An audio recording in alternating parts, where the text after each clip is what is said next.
In Paris and San Bernardino. I know a lot of Americans are asking, what can I do? First, as always, we have to stay vigilant. If you see something that seems suspicious, say something to law enforcement. As I said in my speech last weekend, one of the most important things we can do is to stay true to who we are as Americans. Well, that was President Obama addressing the latest terrorism fears in his weekly Saturday address yesterday. This, as tomorrow, he will head to the Pentagon for a meeting with military leaders there. On the agenda, finding some new ways to fight terrorism and make the administration's military campaign against ISIS, including the airstrikes in Iraq and Syria, more effective. But will this rare top-level meeting there really be enough to achieve the president's promised goal of destroying the radical Islamic terrorist group? Ambassador John Bolton is a former U.S. ambassador to the United Nations, Fox News contributor, and senior fellow at the American Enterprise Institute. So, Ambassador, he's going to cross the Potomac, meet with the top brass for the second time this year at the Pentagon. What do you think will be the result?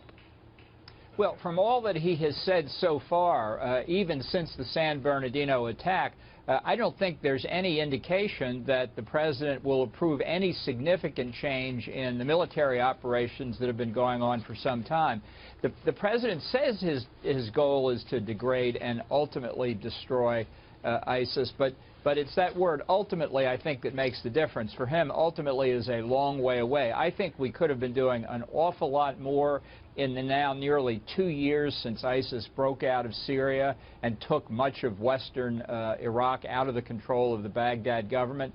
But the pace of our activity has been lackadaisical. We've not been effective. We don't have a real political coalition put together. And I just think that the impression that's given not only to ISIS, but to the Russians, the Iranians, and the Syrians is that we're just not serious about it. Well, look, we already have 3,500 advisors in Iraq already, 50 special ops going to Syria, 100 special ops going off to Iraq. So what should the president have been doing the last 2 years, and what should he do for the final remaining year of his administration? Well, I think he's got to revise his strategy very significantly. I don't think helping the Baghdad government is anything that we should be doing. That's simply reinforcing Iranian control over the rump government of Iraq. I think Iraq has split apart as a state. I think what the president should be doing, and what should consume a lot of presidential time, is putting together a coalition of the Gulf Arab monarchies, the oil-producing countries there, along with Jordan and Egypt, the Turks, the Kurds, and creating a military coalition that will not benefit Russia and Iran by defeating ISIS. I think only we can do that. Only we can provide the leadership. They can't do it on their own. It's going to require some boots on the ground by us. But if you're serious about eliminating this safe haven, this sanctuary where terrorists can be trained and radicalized over the Internet, to cause the kinds of attacks we've seen in San Bernardino, just recently in Paris. This is the way to do it. Well, you just mentioned a bevy of countries, nations. You put them together, you got more than 1 million troops, especially the Sunni Arab allies. Egypt bombed ISIS in Libya, but it's not doing it now. So why won't they step up? Because I think they're incapable of doing it, each for their own reasons. They cannot coalesce, even though they're very gravely threatened. Make no mistake, ISIS and al-Qaeda are in somewhat of an ideological war over what the main target is. I think ISIS would love to do nothing better than disrupt the Gulf monarchies, take control of that oil supply if they could. So the Arab monarchies have a lot at stake here. The Kurds, we know, do. The King of Jordan, obviously, his whole country is at risk, and the Turks bordering on ISIS obviously have a lot to worry about as well. So the elements are there, but somebody's got to exercise leadership, and I think it's only the United States, not a power in the region, that can do that. And leadership, this is not something that Secretary of State Kerry is going to do on his own, since he spends too much of his time already negotiating climate agreements in Paris. This requires presidential leadership. Well, you know, talk about presidential leadership. But the president boasts we have 65 members of this coalition, but it turns out only 20 have sent advisors. Of those, 13 are conducting airstrikes, and we're losing one. It's not going up, it's going down.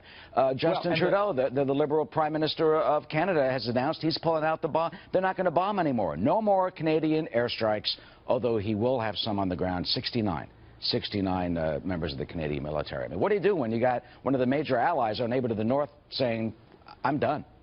Well, this shows elections have consequences. This is a big mistake, I think, for Trudeau to do this. He's already, as well, taking in 25,000 Syrian refugees who might well find their way into this country.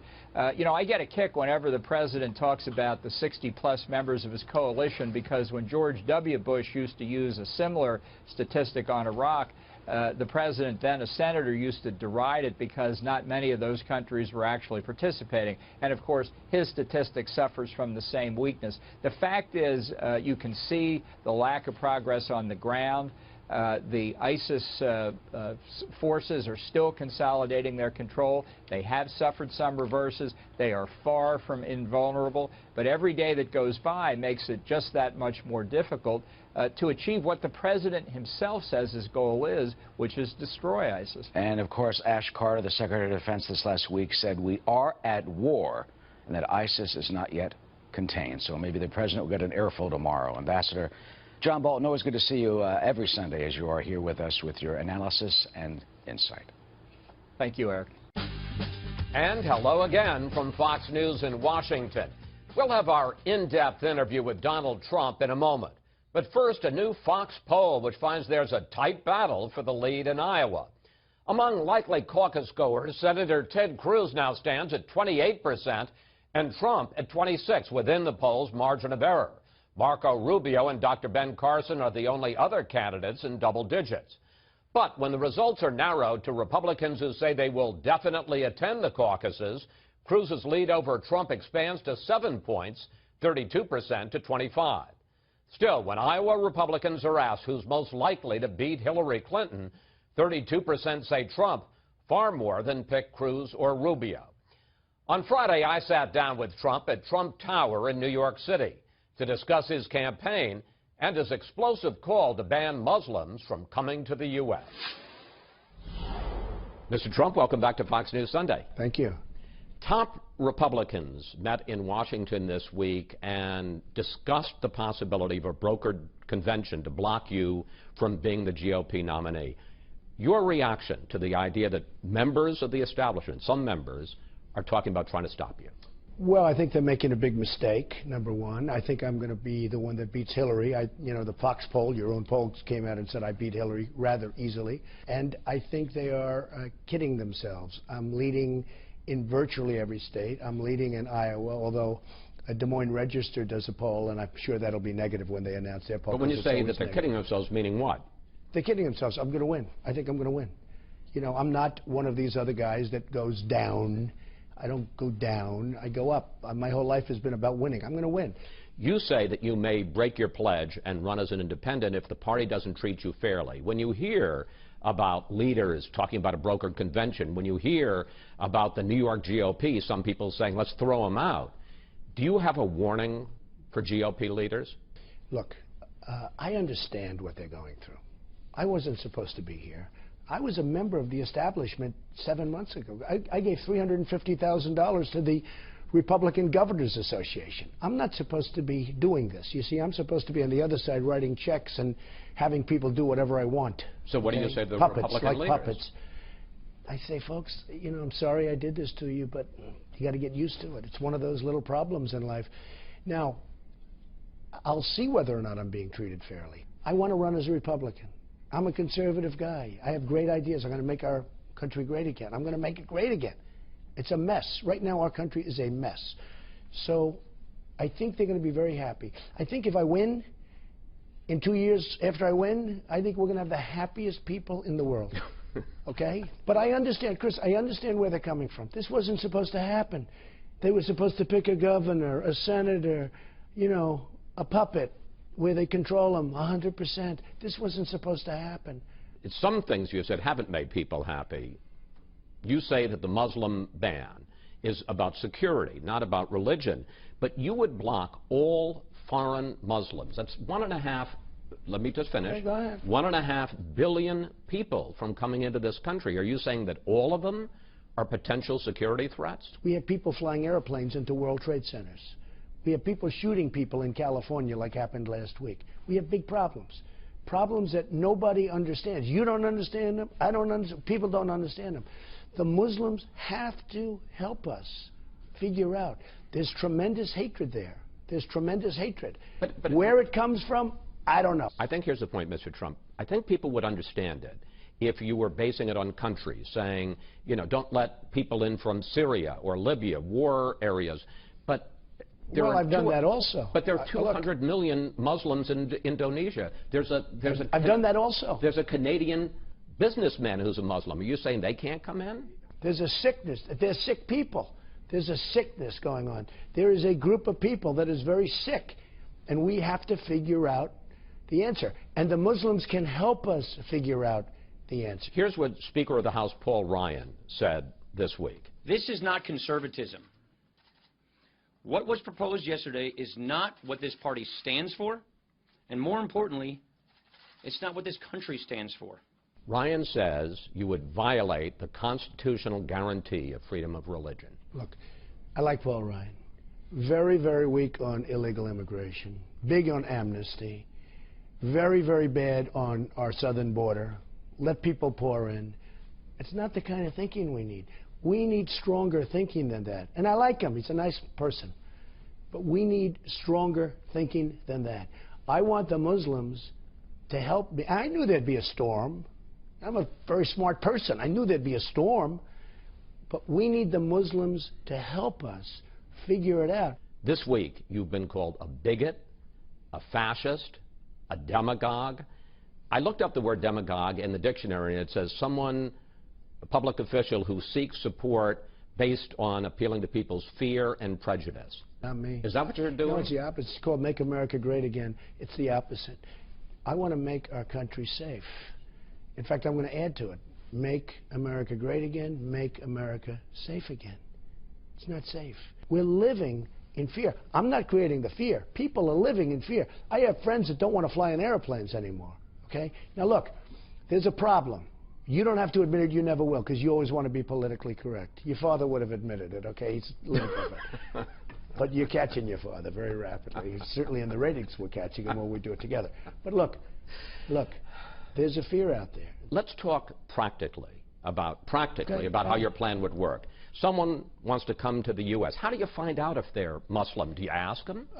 No, you do more than that. You have a surveillance system, and you check things, and you have papers, and you have documents, and you go through a process, which we don't do very well right now. Do you know that in Syria, I hear they're making false passports, and I have heard that ISIS, and I'm pretty good at this stuff, Chris, in Syria, right now, there are people that are making false passports for the migrants, and it's ISIS making the passports, okay? And we have people coming in through the migration, coming into this country with false passports. Now, I'll tell you what, it's got to stop. We've got to get tough, and we've got to get smart. You say this is going to be temporary until we figure out, in your words, quote, what the hell is going on. It's temporary. But Chris, they've got to help us. I understand, but you call our leaders in Washington losers. And I didn't say losers. I said they're stupid. Okay. Okay? But my point is... Loser's not a strong enough term. So under those circumstances, isn't this going to take Donald Trump years as president to be able to sort out the good Muslims from the bad Muslims? I know the Muslims. I'm partners with Muslims. They're friends of mine. They're very smart. They're great people. They got to help us. They got to help us. So you had these two people. Everybody knew what they were going to do. They had pipe bombs all over their apartment, sitting on the floor. You had the mother knew, you had the neighbor knew, you had the one guy who bought the rifles. They all knew.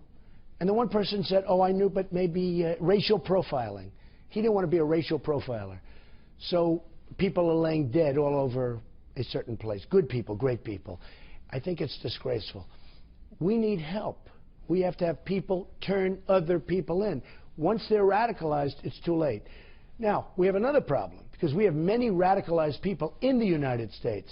We have to do something about that. Let's turn to the campaign. You lead in almost all the polls, except for a couple in Iowa, where Ted Cruz is slightly ahead of you. This week, Ted Cruz apparently told some supporters that he questions your judgment to be president. What do you think of Ted Cruz? Well, do you notice he said it behind my back? Somebody taped that conversation. He said it behind my back, and that's okay. Look, I don't think he's qualified to be president. Why not? Because I don't think he has the right temperament. I don't think he's got the right judgment. What's wrong with his temperament? Well, you look at the way he's dealt with the Senate, where he goes in there like frankly, like a little bit of a maniac. You're never going to get things done that way. Look, I built a phenomenal business. I'm worth many, many billions of dollars. I have some of the greatest assets anywhere in the world. You can't walk into the Senate and scream and call people liars and not be able to cajole and get along with people. He'll never get anything done, and that's the problem with Ted.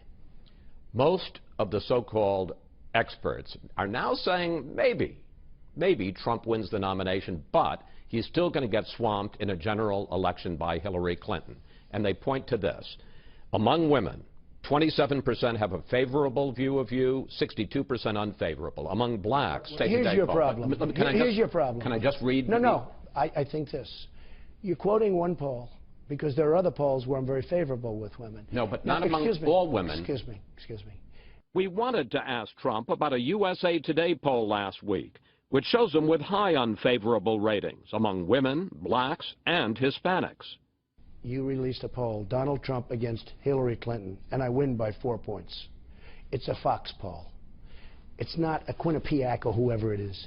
It's a Fox poll. So Fox and Roger Ailes pays all this money for a Fox poll. In the Fox poll, I beat easily Hillary Clinton. Why don't you talk about that poll?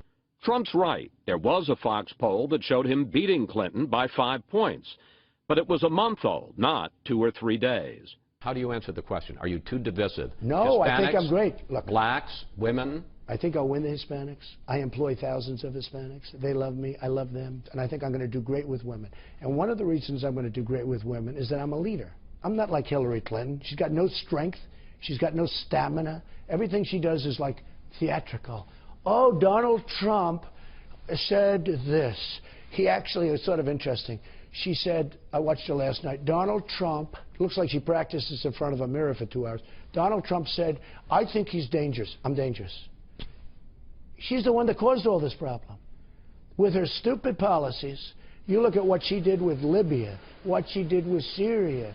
Look at Egypt, what happened with Egypt. A total mess. We don't back any of our allies. You look, she was truly, if not one of the worst Secretary of States in the history of the country. She talks about me being dangerous. She's killed hundreds of thousands of people with her stupidity. What do you mean she's killed hundreds of thousands? She was Secretary of State. Obama was president. The team, right. Two real geniuses. Killed hundreds? 2 real geniuses. Of course. Look at what happened. The Middle East is a total disaster under her. She'd travel back and forth, but look at all the problems. Look at, as an example, Iraq. Total disaster. They didn't get us in, but they got us out badly, okay? Total. We spent $2 trillion, thousands of lives, wounded warriors all over. Look at Libya. Look at Benghazi, our ambassador. He wired her 500 or 600 times asking for help. She'll take her friend's call every time. Hillary Clinton doesn't have the judgment. She doesn't have the strength or the stamina to be president. She will be a terrible president. And I think I'll win. Finally, let's talk money.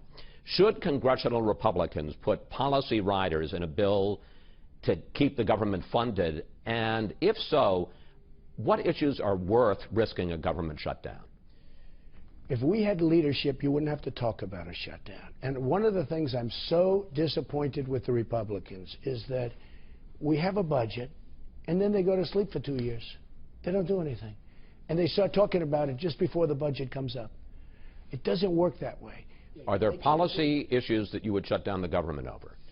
I don't want to say, and I'll tell you why I don't want to say. There are certain things that we can talk about, but I don't want to say, because they have to think of us as unpredictable. Let me tell you, Boehner said, we will never, ever shut down the government. What happened? He gave away all his cards by saying that. In other words, he gave Obama all of his cards. Okay, it's fine to say that. Now Obama sat back, he got everything he wanted. So I don't want to say what I'll do. Finally, it's called the art of the deal, in all fairness. I mean, nobody in our government understands the art of the deal. Finally, the Federal Reserve meets this week. Should they raise interest rates? And what do you think of Fed Chairman Janet Yellen? Well, she's always been known as very low interest, and as a developer, I like low interest rates. As somebody that loves our country, you're going to have to start raising them, and she should start raising them a little bit at least. Why? Look, I'm getting free money. By doing this, it's a form of printing money. And I think she's fine. She's a very low interest rate person. I think she's probably going to raise them, and if she does, it's going to be a small raise. And I don't think it's going to have much of an impact. Mr. Trump? Thank you. Thank you. Thank you very much. Always a pleasure. Appreciate it. They're kidding themselves. I'm going to win. I think I'm going to win. You know, I'm not one of these other guys that goes down. I don't go down. I go up. Do you have a warning for GOP leaders? I say, folks, you know, I'm sorry I did this to you, but you got to get used to it. It's one of those little problems in life. Heard it here first. Donald Trump is vowing to win the presidency, starting with the state of Iowa. But our brand new Fox polls show he might be headed for a fight, at least in Iowa. Ted Cruz right now is trumping Trump in our latest poll of GOP likely caucus goers come February. So is the Donald in trouble? Ian Pryor, communications director for American Crossroads, and radio talk show host Garland Nixon for a fair and balanced debate. So we have this latest Fox News poll, gentlemen. We also have the Des Moines Register poll, which shows a much bigger margin between Ted Cruz and Donald Trump. Cruz, I think, up by 10. Ian, is this an aberration, or are we starting to see a trend here of Trump failing in a place like Iowa? Well, that's a good question. I mean, I think we've been waiting for that for 6 months now, and he continues to stay strong. One of the interesting things from the poll, though, that I saw is that the not just the likely caucus goers, but the people that are definitely going to the Iowa caucus, Cruz's lead starts to expand. So if Donald Trump is going to win Iowa, and I really do believe he has to win either Iowa or New Hampshire in order to keep on going at this pace, he's going to have a strong ground game, a strong organization in Iowa. And right now, conventional wisdom would suggest that Cruz has the advantage there. Garland? Well, I think if we look at the last couple races, we see that Mike Huckabee won, we see that Rick Santorum won. I don't think the Trump camp is really overly concerned about winning Iowa. I don't know that they even expect to. And if you start looking after that into New Hampshire and into South Carolina, Florida, they get back into double-digit leads. Interesting. In terms of Iowa, if Cruz wins Iowa, it certainly, to your point, he may not win the nomination, but it certainly gives him bragging rights going into New Hampshire, changes the conversation a little bit. Donald Trump is no longer inevitable or is no longer only the highest guy in the polls. Is he peaking a little bit too early, Ian, you think? Well, you know, it's difficult to tell with Donald Trump because all rules seem to be off the table when it comes to this campaign. One of the things I do think we need to look at is after Iowa. Let's say Cruz were to win Iowa. Trump's next challenge could very well come from Chris Christie in New Hampshire. His fave-unfave is going through the roof right now in the Granite State, and there's a recent poll showing that he's pulled into second place. Made it onto the main stage in the CNN debate, those kinds of things. Right, and he could end up having a Bill Clinton 1992 moment where even if he doesn't win New Hampshire, he could get the momentum that puts him in that conversation of Cruz, Trump, Rubio. Interesting as you see this play out now between Cruz and Trump, specifically in Iowa, because it's obviously the first caucus state, first time we're going to get results that actually matter. We had this detente between the two of them for a while, that they both said nice things about each other. Cruz never beat up on Trump over some of his more controversial comments.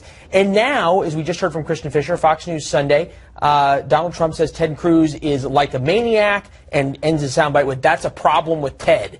That sounds like the peace treaty's torn up. It's game on. Yeah, there was a peace treaty between Donald Trump and Ben Carson for a little while, and that got blown out of the water pretty quickly by Donald Trump once Carson started to rise and become the quasi-frontrunner. So it is game on with Cruz and Trump, and it is going to be fascinating to see how they go after each other in this week's debate. What you said all of a sudden you're getting some Donald Trump supporters on the radio calling in. In fact, well, from going on Fox regularly, but they're calling in, and from the sound of things... We're glad we can help you out.